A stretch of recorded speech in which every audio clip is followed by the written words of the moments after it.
Third quarter sales are up 57% year over year. Data center sales alone were up 162% year over year. NVIDIA continues to keep up its breakneck growth. So is the stock pretty good buy right now? Welcome back to the channel, family. My name is Trey, getting in touch with you from Japan. On this channel, we take a look at a lot of individual stocks, share a lot about my portfolio, and I love discussing with you guys down in the comment section your thoughts, what you're interested in, your different strategies, how you've been growing your portfolio. We also have a secondary channel linked up here where we talk about entrepreneurship, mindset, growth, life in Japan, and different things like that. Since our last video on NVIDIA back in September, a lot has happened with the company. They finally released their new line of ray tracing graphics cards, and everybody in the world tried to order them, and only a few people got them. We've seen a lot of drama in the supply chain going on there, and we've also seen really good sales numbers in the two biggest departments in the company as well. CEO Jensen Huang gracefully and smartly turned that whole supply chain drama back on its head. Basically, he was like, hey guys, the problem isn't our supply chain, the problem is you guys. Because too many of you guys want our products. But all that to say, it sounds like the supply chain issues are going to continue into 2021, where the rest of the world will maybe eventually be able to get their hands on these new amazing graphics cards. If you're unfamiliar with them, basically GPUs, graphic processing units, are a part that you put into your computer. Generally speaking, desktop computers like the big tower ones, throw them in there and graphics performance is boosted dramatically. If you're a gamer or if you're into like a lot of AI or things like that, you're gonna need something like this to be able to handle the processing requirements and stuff like that. Their newest generation basically was like 2 times better than their most recent generation. If you're familiar with Apple and their M1 chips, kind of on a similar level where it's like, wow, performance is like pretty good. And it's just kind of like incrementally increasing over the years and months. And then all of a sudden it's just like super bonkers performance and efficiency. Kind of like that with their newest GTX graphics cards. But nevertheless, we've seen tremendous growth in the graphics portion of the business. Keep in mind that graphics and data centers are the two major portions of the business. They have a couple other minor portions of the business that we'll get into here in a minute. But even regardless of all of this supply chain drama with the top end stuff, we're still seeing the graphics and the gaming segment of NVIDIA growing really well this quarter. Revenues were up 37% year over year to a record $2.27 billion, which has brought that revenue center back into being the biggest one for the company. It wasn't for a little while, I think, because data centers have just been doing so well, but now it's back on top. Interestingly, GeForce Now, which is basically where you outsource all of the graphics processing to GeForce's servers so that you can play really high-end demanding games on your own computer, has also been growing really well. The launch did really well, and we saw subscriber growth double just in the last 7 months to 5 million users around the world. This is a really neat service. I saw a video on YouTube where a guy was using like a little MacBook Air from 8 years ago, which has like literally no graphics processing power. He was playing some high-end games at 60 frames per second. So if you're a gamer but you're bummed out about having an old school Mac, like you can even do it on GeForce Now, which is really nuts. And I really wouldn't be surprised if gaming starts to transition little by little in this direction going into future years. We've seen recently the launch of PS5 and the new Xbox. I think rumors of a new Switch are on the horizon and stuff too. But with those, you're basically buying all the hardware to do all the processing in your own house. But with GeForce Now, you're outsourcing it because internet speeds are so good right now. You're outsourcing all of that, and it's coming back to you while you're playing. And so this is a new business model, and it seems to be growing really well for GeForce. Currently in the US, I think it's about $5 a month. But here in Japan, unfortunately, they make you sign up through internet providers, like kind of like T-Mobile. There's SoftBank and there's AU. You have to sign up through them, and it's $18 a month. I'm like, dude, and the library is also a little bit different too. So I'm like, I was so excited about it until I heard about this.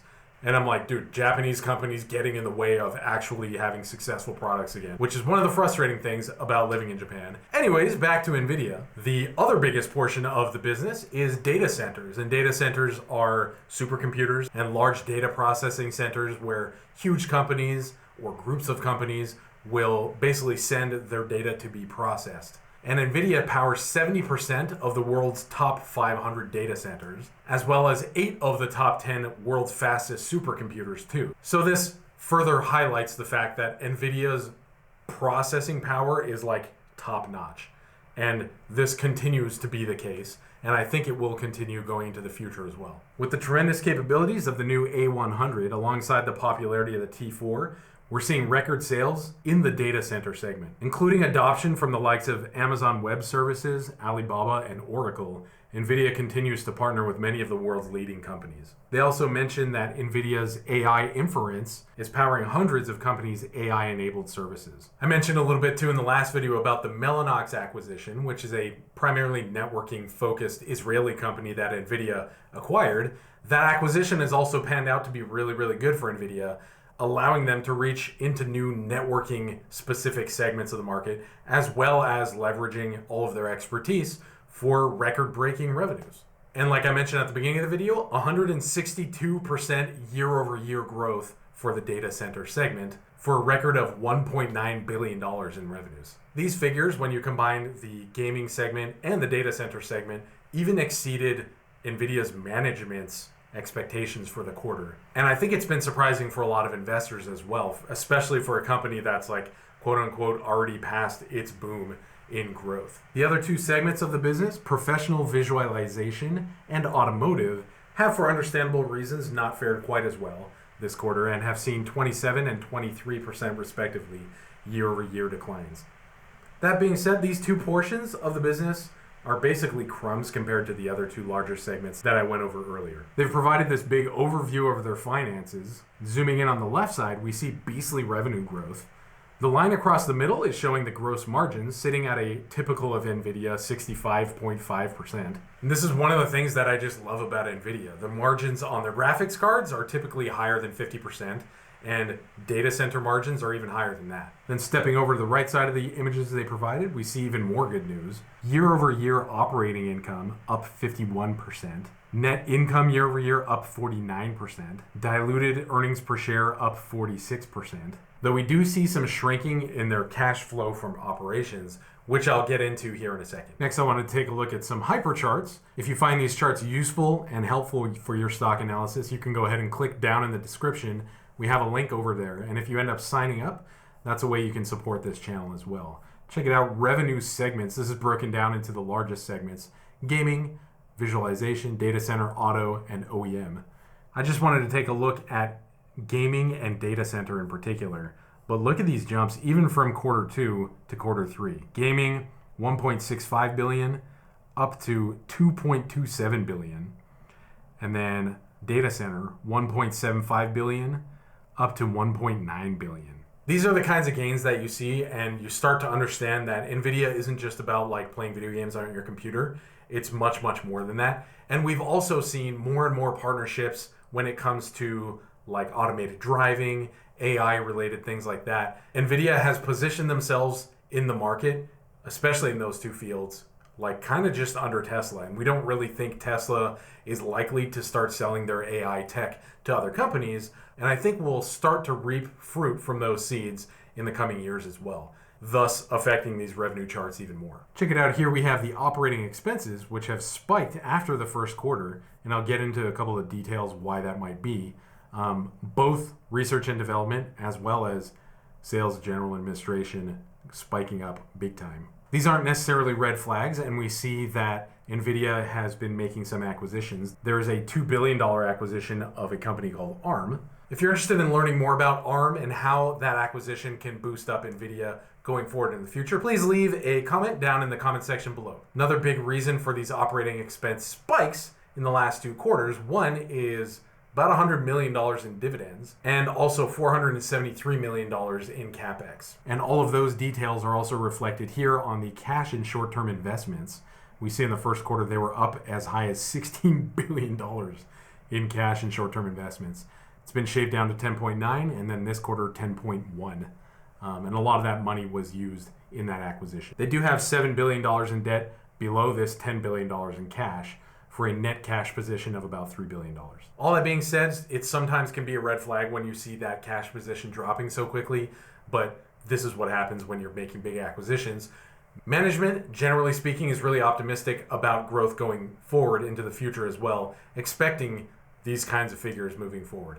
I wouldn't be surprised if we continue to see slowing growth or even negative growth in the two smaller segments of the business, while the two larger segments of the business have continued kind of like 50, 60, 80, 90% growth going into the next quarter too. So what do you think about NVIDIA? Are you in NVIDIA? Are you interested in getting into it? Personally, you guys know that I've been in it for a little while and I'm in the habit of slowly adding to my portfolio. It's one of those stocks that's like not ultra dramatic. It's not going to double overnight, but it's just such a solid play. You know they're going to be there tomorrow. You know they're going to be continuing to increase their grasp on many of these different industries. The PE ratio sits at about 44 right now, so it's not tremendously expensive for what you're getting. And so with all of these factors in play, I like to just kind of add little by little. It works out to be about 1% of my portfolio, so it's not like, some huge massive play that I'm doing. And because it's so expensive, I think for a lot of smaller investors who are wanting to see multiplicative growth really quickly, it's not even really an option. My ideal price target would be more like 380, 400, something like that. But with the market being so frothy, barring like a really big dip like we saw in March, I don't think we'll see prices like that anytime soon. That being said, I strongly encourage you to keep a bunch of cash on hand and be kind of leery, especially as we're seeing really crazy IPO things going on. It feels a lot like 2009-ish. So don't be alarmed if we start to see big drops coming up soon in the market overall. Let me know what you guys are thinking about NVIDIA. Are you going to be picking some up? Are you going to be selling? Are you going to be taking gains? What do you think? Looking forward to talking to you down in the comment section. Have a great week and or weekend. Love you guys and see you soon.